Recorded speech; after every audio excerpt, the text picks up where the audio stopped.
If Mr. Black and Mr. White live next door to each other, they have the same job, the same income, the same car, the same furniture.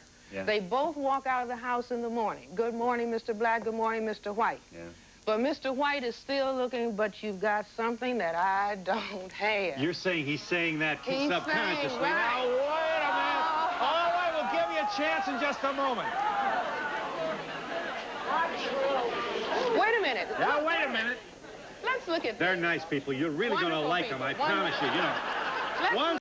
Family, welcome back to my space. This is Evans Rayola. So guys, in the past few weeks, I've been tackling the topic of Black history. I've been talking about Black stories in America. And guys, I have come to learn about different scholars who have been so influential in their works during their times. I talk about people like Fred Price. I talk about Cloud Anderson. I talk about Carol Anderson. And last but not least, I talk about the famous Dr. Welsing, who's been pushing for the rights of Black people in the US. May God rest her soul in peace.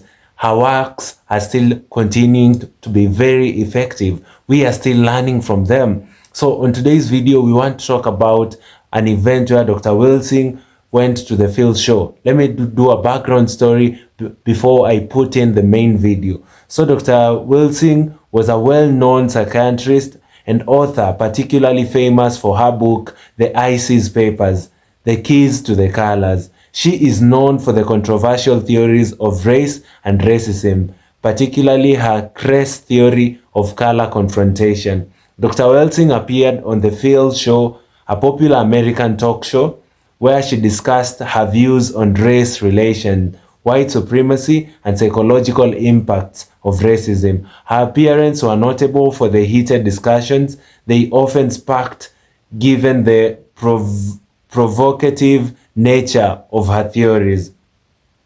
In these appearances, she discussed her belief that racism is a global system that stems from the whites' fear of genetic annihilation. Her views were polarizing and sparked significant debate during her time on the show. So guys, I want to put this video right here of Dr. Welsing discussing at the field show, where the audience were mostly white people. I hope you enjoy this video. We'll end it. Once it ends, once the video ends, we will do a critical analysis of the same. Let's watch this video. We should say, theory of colored confrontation and racism. You call racism white supremacy. To be sure, a provocative and controversial theory on skin color and oppression. Well, I'm ready. So is this mostly but not exclusively white audience. Let them have it, Doctor. Boy, oh boy, you need an escort to get out of your speeches? No, now, let me just give you a little background. This paper was written approximately in 1969 and presented in 1970. It was written for a group of Black psychiatrists who were looking at racism. Yeah. It was also written because as a psychiatrist and working in a hospital trying to treat Black people and white people, but recognizing that the majority of the problems that Black patients had in a psychiatric hospital, when you took a history, you would run smack into racism. Okay. So I knew I had to understand racism to help solve the mental health problems of Black people. Okay. So out of my brain computer, putting in the question, why do we see this behavior? Why have we seen it for hundreds of years? So I thought about these two things, basically two facts, that even though the white population says that people of color are minorities, that it is the white population that is the minority on the planet. That's the reality you're saying. That's the reality. Yeah.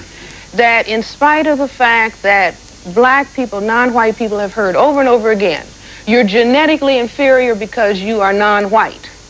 That in reality, white skin is a genetic recessive status, not as said by Francis Welsing. What is meaning that if you and I were to have a baby, the baby would have color, and you make the contribution and I don't. That white plus colored. Well, wait a minute. It's not Francis Welsing that is concerned about the disappearance of white. Ben Wattenberg just wrote a book, The Birth Dearth. There have been multiple articles in the newspaper talking about the decline of Western populations. Yeah, here's the Washington Post, just to name one. We are a depopulation bomb, the withering of the Western world. Here, incidentally, this was the percentage of the West's population in 1900, the turn of this century, about 30%.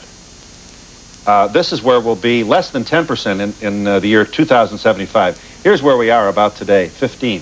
So we're not having babies. So whites are not having babies, and there is the concern about white genetic annihilation. In other words, I look at, this is Dr. Martin Luther King's birthday holiday, and people will say, well, here's a man who talked about love. Yeah. Why was he killed? And I say that the deeper logic is, what if all black and white people and non-white people and white people love? What would happen to white people? White would disappear. You see, just mix all of the people on the planet up together. In other words, if race didn't matter, or if color didn't matter, it follows with the jet plane. No, I'm not saying if it didn't matter. I'm saying that indeed if there was a mingling of all of the people, because that's what I'm saying. Okay, fine. Absence of prejudice. The ability, no, wait, don't confuse what I'm saying. I'm saying that if we mixed all of the people presently on the planet, stirred them up, the white freckle-faced people would be gone. Genetic recessive status would disappear. And that if I did a survey and everybody didn't have to, face anybody, if I said how many people who are white want their children to be white, want their grandchildren to be white, want their great-grandchildren to be white, want their great-great-grandchildren to be white. And I've gone all over the country in England and asked this question. Yeah. Everybody wants the children and the generations to remain white. Yeah. If you do, then you have to do something to make sure that that happens. And I say that what the thing is that is done, and particularly in relationship to black non-whites, because we have the greatest genetic potential to cause white genetic annihilation. Because you're the blackest. Because we, right. The most color. Right. We have this ability to produce melanin pigment. We have more of it than anybody else. And so the most pressure is on black people. As a matter of fact, the black people learn, all non-white people over the world learn. If you're black, stay back. If you're yellow, you're brown, stick around. If you're yellow, mellow, white, right. I can go to England and the people can just say the same thing.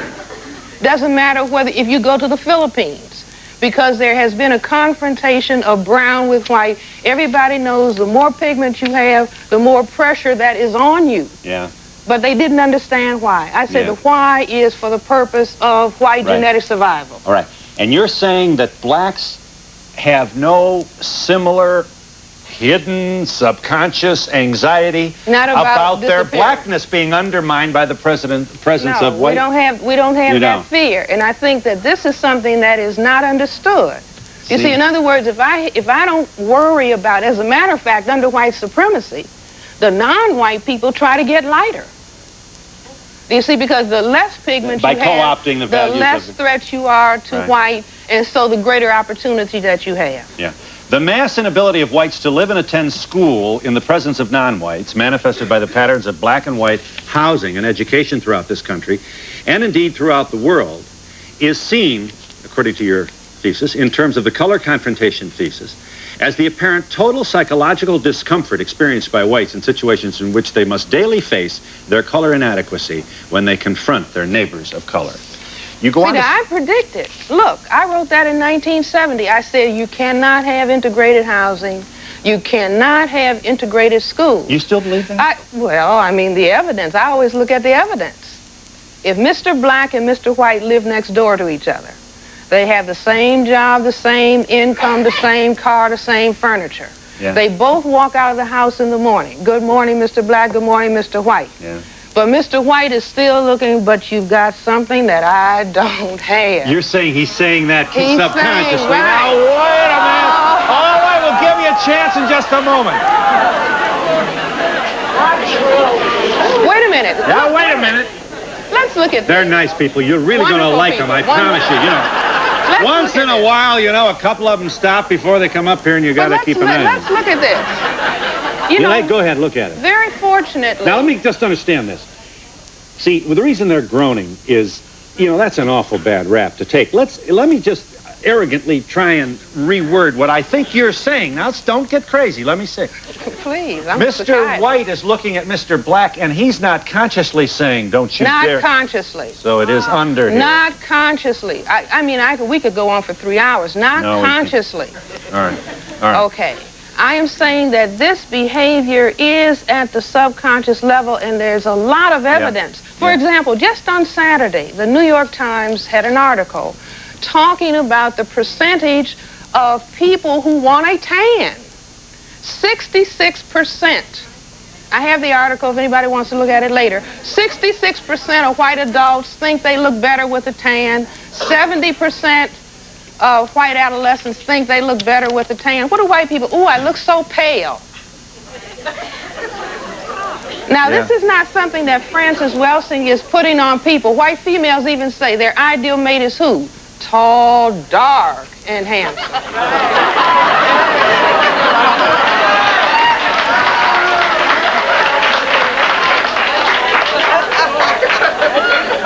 Now, Phil, I mean... Wait a minute. Okay. Just a minute.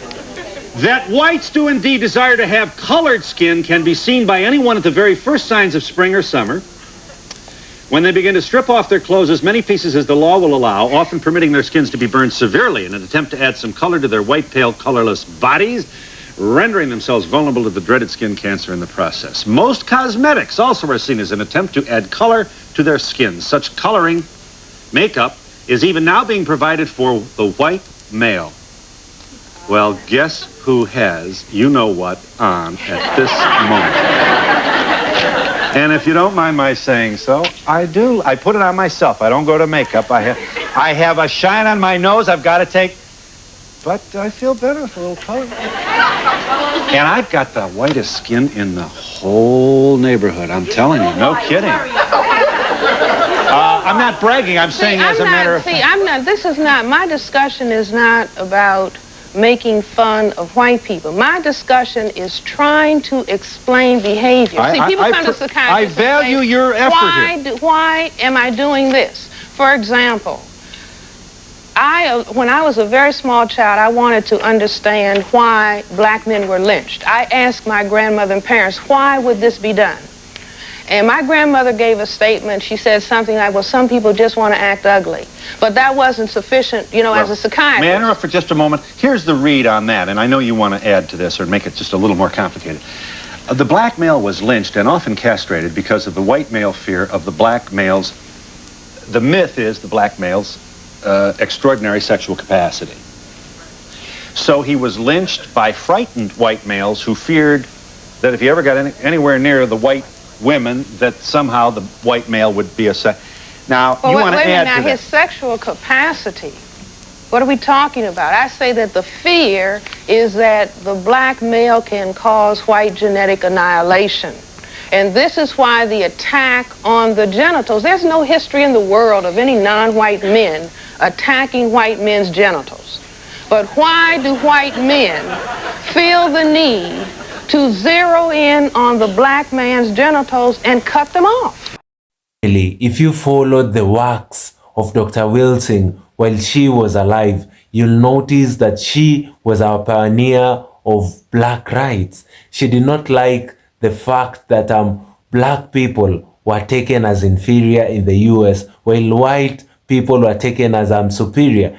She did not like this ideology of white supremacists, which she links with racism in the US of A. She went to different platforms trying to discuss the issues affecting black people. And in this specific video, she talks about white people trying to put down black people by saying that they are genetically inferior, which she says that it's not true. She insists that it's vice versa, that white folks are trying to do away with the agenda, the big agenda, which is that they're inferior, that they do not have melanin pigments.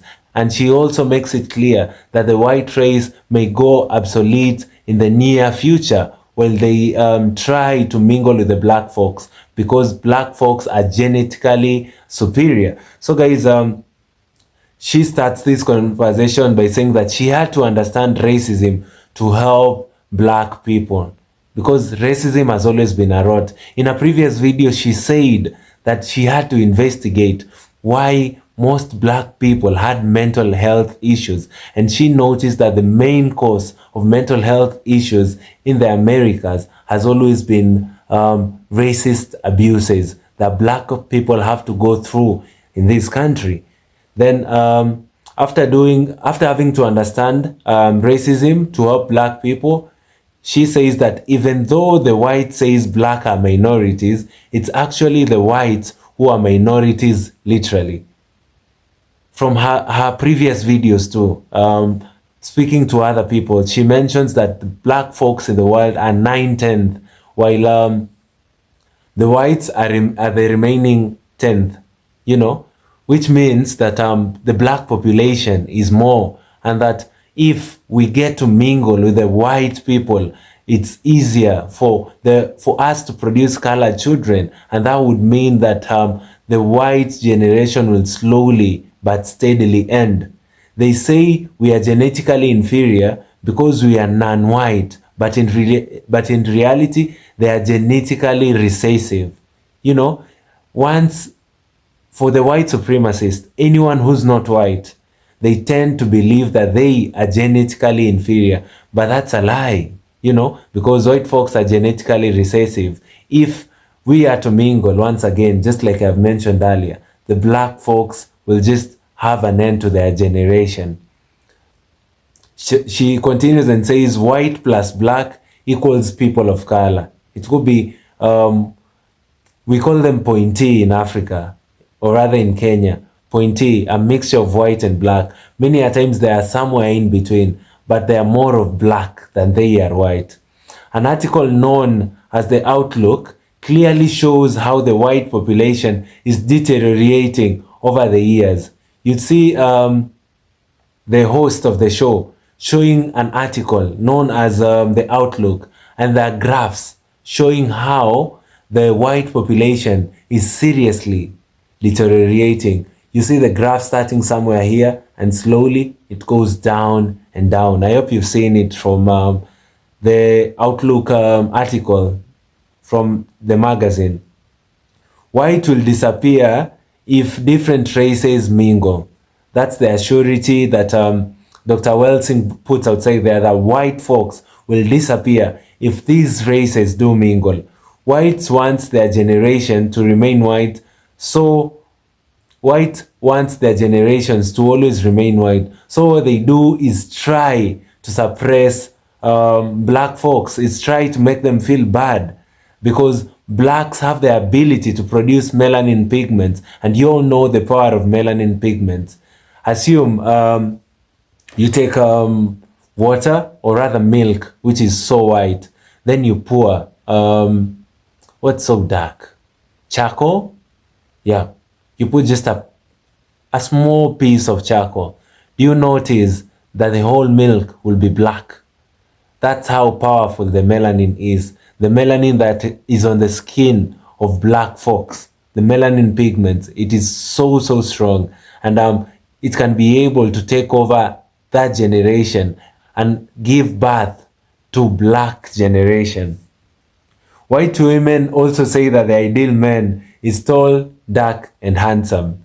So guys, she's tried to explain the issue of race, or rather the issue of genetics, and she insists that black people are actually very genetically powerful because of the melanin pigments that we have on our skin. And she also mentions that if we look at the numbers, white folks are still the minority in the world because black people are so many. So guys, thank you so much for tuning to watch this video. Kindly do consider subscribing to my channel for amazing black stories in Africa and in the diaspora.